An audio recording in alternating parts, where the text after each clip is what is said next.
Okay, standard 10 last lecture में हम discuss कर रहे थे एरोबिक रेस्पिरेशन। डिस्कशन इनकम्प्लीट था, आज उस डिस्कशन को कंप्लीट करेंगे। एरोबिक रेस्पिरेशन एक बार रिकैप करते हैं कि क्या पढ़ा था हमने लास्ट लेक्चर में। एरोबिक रेस्पिरेशन जिस रेस्पिरेशन में या जिस सेल्यूलर रेस्पिरेशन में एनर्जी को बनाने के लिए ऑक्सीजन का इस्तेमाल किया जाता है उसको कहते हैं एरोबिक रेस्पिरेशन। और एरोबिक रेस्पिरेशन में एनर्जी कितने स्टेज में बनती है? 4 स्टेज में एनर्जी बनती है। पहले स्टेज का नाम ग्लाइकोलाइसिस, दूसरे स्टेज का नाम formation of acetyl coenzyme A, तीसरे स्टेज का नाम क्रेब्स साइकिल, चौथे स्टेज का नाम इलेक्ट्रॉन ट्रांसफर चेन ईटीसी। हमने स्टार्ट के 3 स्टेज कल पढ़ लिए थे, उसको भी रिकैप करवा देता हूं। पहले स्टेज में क्या हो रहा है? एक ग्लूकोज का मॉलिक्यूल कन्वर्ट होता है 2 पायरुविक एसिड में, 2 एटीपी, 2 NADH2, 2 H2O भी रिलीज होता है। इस स्टेज को हम बोलते हैं ग्लाइकोलाइसिस। ये कहां पर होता है? साइटोप्लाज्म में। फिर ये 2 पायरुविक एसिड कन्वर्ट होते हैं 2 एसिटाइल कोएंजाइम ए में। यहां पर भी 2 चीज रिलीज हो रही है, 2 NADH2 के मॉलिक्यूल, 2 कार्बन डाइऑक्साइड गैस के मॉलिक्यूल। उसके बाद क्या होता है? ये 2 एसिटाइल कोएंजाइम में कहां पर एंटर हो रहे हैं? माइटोकॉन्ड्रिया के अंदर। तो इन एसिटाइल कोएंजाइम ए पर एक रिएक्शन होता है, उस रिएक्शन का नाम क्या है? Tricarboxylic acidic cycle. उस रिएक्शन से ये एसिटाइल वाला पार्ट पूरी तरह से ऑक्सीडाइज होता है और क्या क्या रिलीज होता है? Carbon dioxide gas, water molecule, NADH2, FADH2 और 2 ATP एनर्जी। आज हम चौथा स्टेज डिस्कस करने वाले हैं, वो है इलेक्ट्रॉन ट्रांसफर चेन ETC। अब ETC भी कहां पर होगा? ETC भी माइटोकॉन्ड्रिया के अंदर ही होता है। ETC प्रोसेस में क्या होता है? ETC प्रोसेस में एक NADH2 से 3 ATP एनर्जी मिलती है और एक FADH2 से 2 ATP एनर्जी मिलती है। तो इन टोटल ETC के प्रोसेस में कितनी ATP एनर्जी बनती है? 34 ATP एनर्जी बनती है ETC प्रोसेस के अंदर। इसके अलावा और क्या रिलीज होता है? Water molecule. इस प्रोसेस में ये ग्लूकोज मॉलिक्यूल पूरी तरह से ऑक्सीडाइज हो जाता है। तो फाइनल केमिकल इक्वेशन क्या बनेगा इन 4 स्टेज का? इन 4 स्टेज का फाइनल केमिकल इक्वेशन बनेगा glucose plus oxygen gives out carbon dioxide gas, water molecule and 38 ATP energy. एक ग्लूकोज मॉलिक्यूल से कितनी ATP एनर्जी बनी? 38। अब तुम पूछोगे सर कैसे? ग्लाइकोलाइसिस के प्रोसेस में 2 ATP एनर्जी बनी, क्रेब्स साइकिल के प्रोसेस में 2 ATP एनर्जी बनी, इलेक्ट्रॉन ट्रांसफर चेन के प्रोसेस में 34 ATP एनर्जी बनी। तीनों को प्लस कर दो तो एक ग्लूकोज मॉलिक्यूल से कितनी ATP एनर्जी बनी? 38 ATP एनर्जी बनी। ये था तुम्हारा एरोबिक रेस्पिरेशन। बहुत सिंपल है। एरोबिक रेस्पिरेशन यानी वो रेस्पिरेशन जिसमें एनर्जी बनाने के लिए हम ऑक्सीजन का इस्तेमाल करते हैं। एरोबिक रेस्पिरेशन के 4 स्टेज होते हैं। Number 1 glycolysis. इस स्टेज में क्या होता है? एक ग्लूकोज का मॉलिक्यूल को कन्वर्ट किया जाता है 2 पायरुविक एसिड में। इसके अलावा बहुत सारी चीजें भी रिलीज होती है उस कन्वर्शन के दौरान। क्या क्या रिलीज होता है? 2 ATP यानी एनर्जी, 2 NADH2, 2 H2O के मॉलिक्यूल्स। इस प्रोसेस को कहते हैं ग्लाइकोलाइसिस और ये कहां पर होगा? साइटोप्लाज्म के अंदर। अब वो 2 पायरुविक एसिड को कन्वर्ट किया जाता है 2 एसिटाइल कोएंजाइम ए में। तो इस कन्वर्जन के प्रोसेस में भी हमें 2 चीज मिलती है, 2 NADH2 मिलता है, 2 CA2 मिलता है। उसके बाद क्या होता है, एसिटाइल कोएंजाइम ए वाला पार्ट माइटोकॉन्ड्रिया के अंदर एंटर होता है। जैसे ही वो एंटर होता है तो उस एसिटाइल कोएंजाइम ए पर एक रिएक्शन होता है, उस रिएक्शन का नाम ट्राइकार्बोक्सिलिक एसिडिक साइकिल। उस रिएक्शन से एसिटाइल कोएंजाइम ए का एसिटाइल वाला पार्ट पूरी तरह से ऑक्सीडाइज होकर कुछ चीजें रिलीज होती है। क्या रिलीज होती है, CO2, H2O, NADH2, FADH2 और 2 ATP एनर्जी। फिर लास्ट स्टेज पर आते हैं ETC इलेक्ट्रॉन ट्रांसफर चेन। यह भी प्रोसेस कहां पर होगा, माइटोकॉन्ड्रिया के अंदर। इस प्रोसेस में एक NADH2 से 3 ATP एनर्जी बनती है, एक FADH2 से 2 ATP एनर्जी बनती है। इन शॉर्ट ओवरऑल इस प्रोसेस में, ETC वाले प्रोसेस में 34 ATP एनर्जी बनती है। इसके अलावा वाटर मॉलिक्यूल भी रिलीज होता है। अब पूरा के पूरा एक ग्लूकोज मॉलिक्यूल जो स्टार्ट में लिया था वो ऑक्सीडाइज हो गया।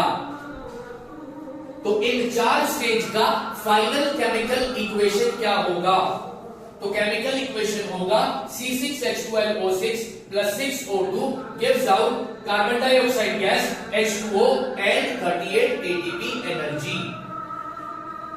यह है final chemical equation in 4 stage का। अब तुम्हारे को क्वेश्चन आएगा what are the end product of aerobic respiration?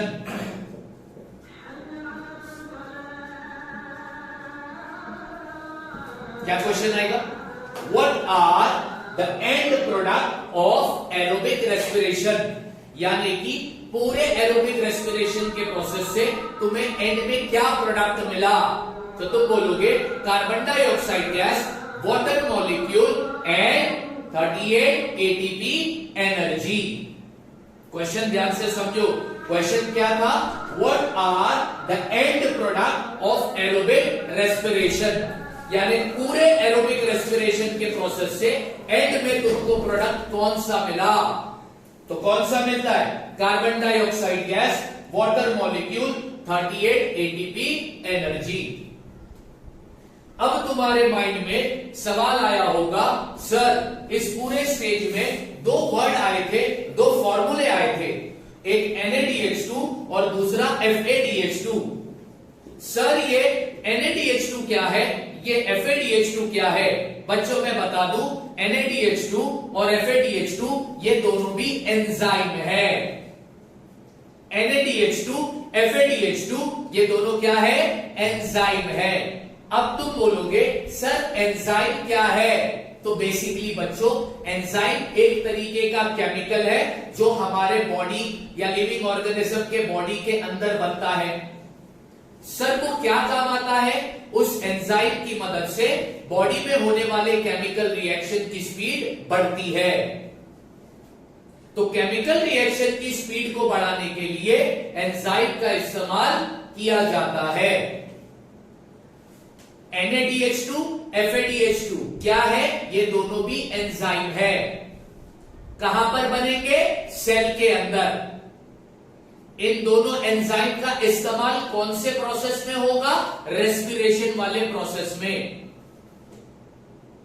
Enzyme क्या होता है, एक तरीके का केमिकल जिसकी मदद से बॉडी के अंदर होने वाले केमिकल रिएक्शन की स्पीड को बढ़ाया जाता है।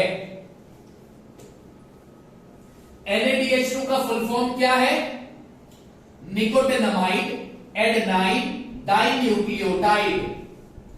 FADH2 का फुल फॉर्म क्या है, फ्लेविन एडेनाइन डाइन्यूक्लियोटाइड। तो तुमको कोई भी पूछेगा NADH2 FADH2 क्या है, ये भी एक तरीके की एनर्जी एंजाइम है। अब ATP जो होता है ना बच्चों को चिल्लर होता है और NADH2 नोड होती है। कैसे समझ में आ रहा है सर, ये क्या बोल दिया तुमने कि NADH2 FADH2 नोड है और ATP चिल्लर है। तो हमने ETC में पढ़ा ना, क्या पढ़ा, एक NADH2 से कितनी ATP एनर्जी बनती है, 3, और एक FADH2 से कितनी ATP एनर्जी बनेगी, 2। बात समझ में आई?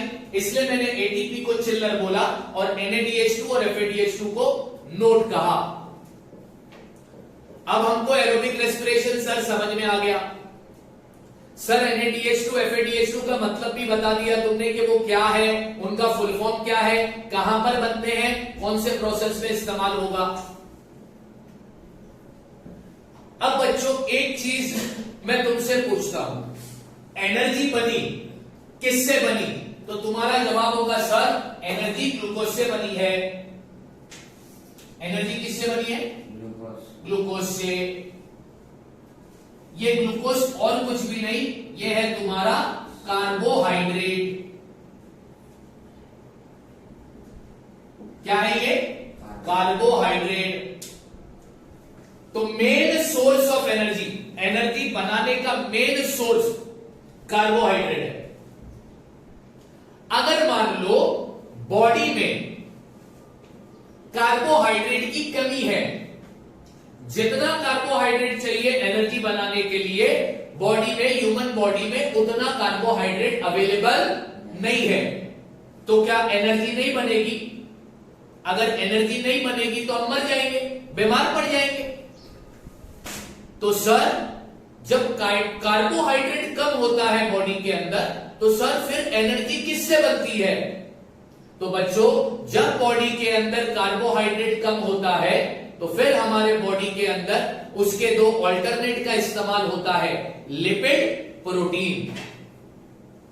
लिपिड और प्रोटीन यहां पर मैंने लिखाया है, if carbohydrate is not sufficient in the body then lipid and protein are used for energy production. समझ में आ रही है बात? जब बॉडी के अंदर कार्बोहाइड्रेट उतना नहीं है जितना एनर्जी बनाने के लिए चाहिए, तो उस वक्त कार्बोहाइड्रेट का यूज नहीं किया जाता एनर्जी बनाने के लिए, उस वक्त इस्तेमाल किया जाता है लिपिड और प्रोटीन का एनर्जी बनाने के लिए। सर अगर कार्बोहाइड्रेट ज्यादा मात्रा में अवेलेबल है फिर भी क्या सर लिपिड और प्रोटीन का इस्तेमाल होगा? फिर लिपिड और प्रोटीन का इस्तेमाल नहीं होगा, फिर कार्बोहाइड्रेट का ही इस्तेमाल होगा एनर्जी बनाने के लिए। अब ये तो हमें पता चला कि कार्बोहाइड्रेट को पायरुविक एसिड में कन्वर्ट किया, पायरुविक एसिड को एसिटाइल कोएंजाइम में कन्वर्ट किया, एसिटाइल कोएंजाइम पर क्रेब्स साइकिल हुआ, क्रेब्स साइकिल से ETC, ETC से एनर्जी बन गई। तो सर अगर लिपिड और प्रोटीन का इस्तेमाल किया एनर्जी बनाने के लिए तो सर फिर क्या होगा?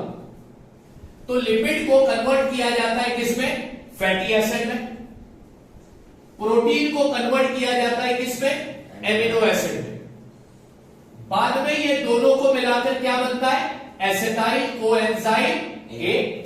फिर इस पर क्रेब्स साइकिल होता है, उसके बाद ETC होता है, उसके बाद एनर्जी बन जाती है। ग्लूकोज के केस में क्या आया था? पायरुविक एसिड, बराबर। अब कार्बोहाइड्रेट कम है बॉडी में, एनर्जी बनानी है, तो बॉडी किसका इस्तेमाल करेगी? लिपिड और प्रोटीन। तो बॉडी के अंदर क्या हो रहा है? बॉडी के अंदर लिपिड को पहला कन्वर्ट किया जाता है किसमें? Fatty acid. प्रोटीन को किसमें कन्वर्ट किया जाता है? और बाद में ये दोनों को मिलाकर किसमें कन्वर्ट किया जाता है? एसिटाइल कोएंजाइम A में।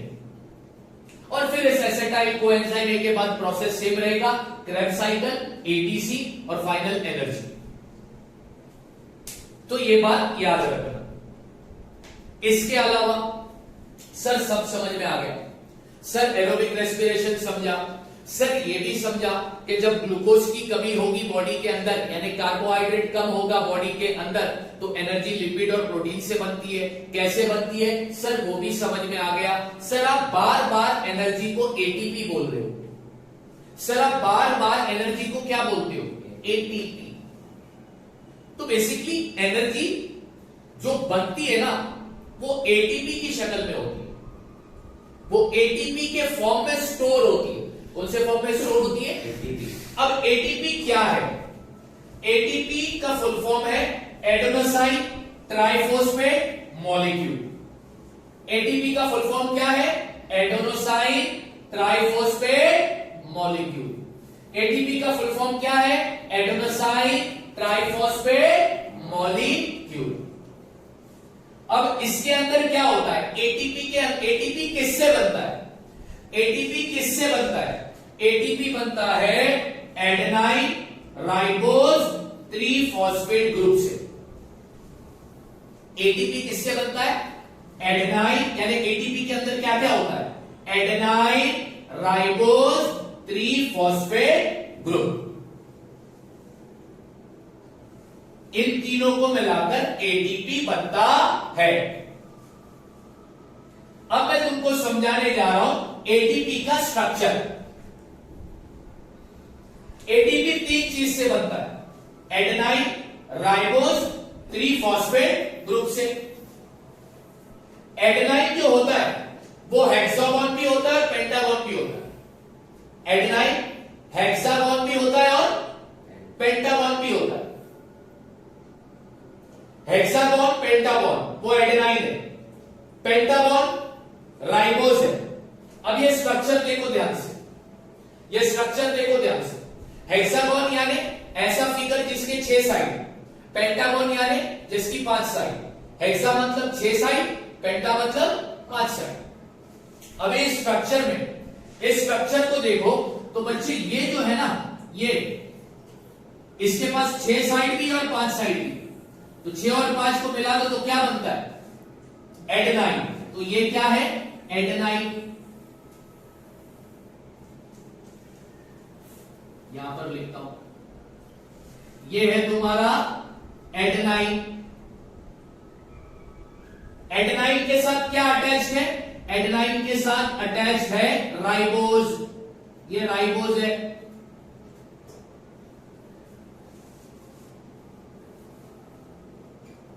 ये राइबोज है। फिर राइबोज के साथ क्या अटैच है, 3 फॉस्फोरस के मॉलिक्यूल। राइबोज के साथ क्या अटैच है, 3 फॉस्फोरस के मॉलिक्यूल। ये कहलाया जाता है, ये है तुम्हारा एटीपी। ये क्या है तुम्हारा, एटीपी। ये क्या है तुम्हारा, एटीपी, एडेनोसाइन ट्राइफॉस्फेट।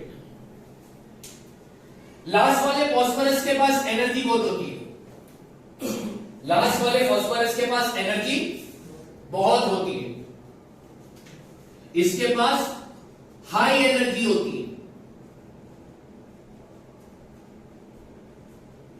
जब भी एनर्जी की जरूरत होती है, जब भी एनर्जी की, बॉडी को एनर्जी की जरूरत होती है, तो ये फॉस्फोरस के बीच का जो बॉन्ड है ये टूटता है। और जब ये बॉन्ड टूटता है तो क्या निकलती है, एनर्जी। जैसे कि मैंने आगे बताया। अब ये क्या है, ये है एडेनाइन, ये क्या है, राइबोज। अब देखो इसके साथ कितने फॉस्फोरस अटैच्ड है, 2। एक फॉस्फोरस निकल गया, मतलब ये क्या है, एनर्जी। तो अब इसके पास बचे कितने फॉस्फोरस, 2। तो अभी ये क्या बन गया, अभी ये क्या बना, अब इसको बोला जाएगा एडीपी,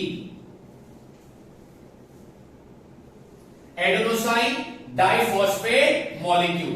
डाई, डी मतलब डाई, डाई मतलब 2। अब इधर कितने फॉस्फोरस अटैच है, इसको हमने नाम दिया एटीपी, एडेनोसाइन ट्राइफॉस्फेट। ट्राई का मतलब होता है 3। कितने फॉस्फोरस अटैच है, जब लास्ट वाला फॉस्फोरस बॉन्ड टूटा तो एनर्जी निकल गई। तो अब इसके पास कितने फास्फोरस बचे? दो। तो ये बन गया तुम्हारा एडीपी, एडेनोसाइन डाई फॉस्फेट। आगे मैंने लिखाया है as per the need energy is release by breaking the phosphate bond. जरूरत के मुताबिक एनर्जी को निकाला जाता है। ठीक है, कैसे निकाला जाता है? ये फॉस्फेट बॉन्ड जो है, ये बॉन्ड क्या होता है? टूटता है और एनर्जी रिलीज होती है। इसलिए एनर्जी को क्या, इसलिए एटीपी को क्या बोला जाता है? एटीपी को बोला जाता है energy currency of the cell. ATP को क्या बोला गया है? Energy currency of the cell. ATP को क्या बोलते हैं? Energy currency of the cell. क्यों बोलते हैं? जरूरत के मुताबिक एटीपी में फास्फोरस का बॉन्ड टूटकर एनर्जी रिलीज होती है। इसी वजह से एटीपी को क्या बोला गया? Energy currency of the cell. और माइटोकॉन्ड्रिया को क्या बोलते हैं? माइटोकॉन्ड्रिया को बोलते हैं power house of the cell. Mitochondria को क्या बोल रहे हैं? क्योंकि एनर्जी कहां पर बन रही है? माइटोकॉन्ड्रिया। कहां पर बन रही है? माइटोकॉन्ड्रिया। कहां पर बन रही है? माइटोकॉन्ड्रिया। इसलिए माइटोकॉन्ड्रिया को क्या बोलते हैं? Power house of the cell. Mitochondria को क्या बोलते हैं? एटीपी को क्या बोलेंगे? Energy currency of the cell. ATP के पास क्या होता है? एडेनाइन, राइबोज और 3 फॉस्फेट मॉलिक्यूल्स। तीनों को मिला दो तो एटीपी बनता है। ये रहा एटीपी का स्ट्रक्चर और ये रहा एडीपी का स्ट्रक्चर। अब जब और जरूरत होगी तो ये बॉन्ड टूटेगा, एनर्जी रिलीज होगी।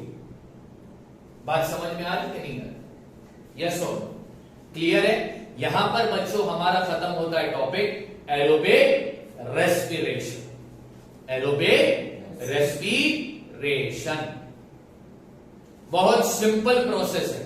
अब इसको याद रखने में कोई दिक्कत नहीं। अब जब तुम हायर स्टैंडर्ड में जाओगे, यानी अगर मान लो तुमने साइंस लिया तो 12th में बाकायदा एरोबिक रेस्पिरेशन के लिए तुमको एक अलग चैप्टर मिलेगा। उसमें तुम डिटेल ग्लाइकोलाइसिस पढ़ोगे, पूरा डिटेल में। Krebs cycle, etc, formation of acetyl coenzyme, ये पूरा डिटेल में तुमको हायर स्टैंडर्ड में पढ़ाया जाएगा। अभी सिर्फ तुमको बेसिक इंफॉर्मेशन तुम्हारे सिलेबस में दिया गया। क्लियर है?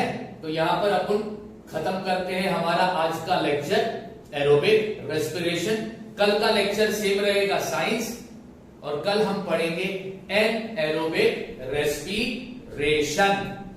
Thank you.